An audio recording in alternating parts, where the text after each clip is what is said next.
Assalamualaikum warahmatullahi wabarakatuh and good day ma'am.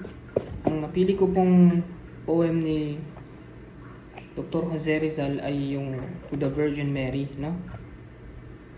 Dahil dito ay ine-express, no, ng painter ang deep devotion to the Virgin Mary na inaalala natin ang kanyang mga kabanalan, no?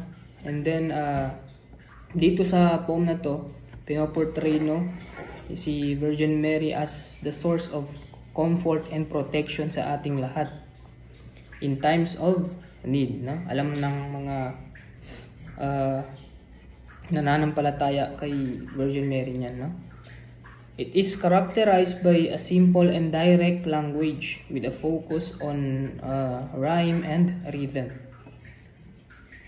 Sa poem na to, tinatakel yung mga ginawa ni Virgin Mary, no, sa kanyang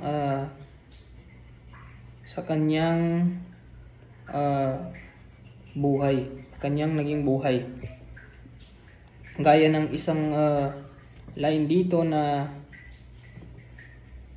nagsasabing Mary, sweet peace and dearest consolation, na nag-explain na sa pamumuhay ni Virgin Mary ay isa siyang naging parang role model sa ating mga kapatid na kababaihan.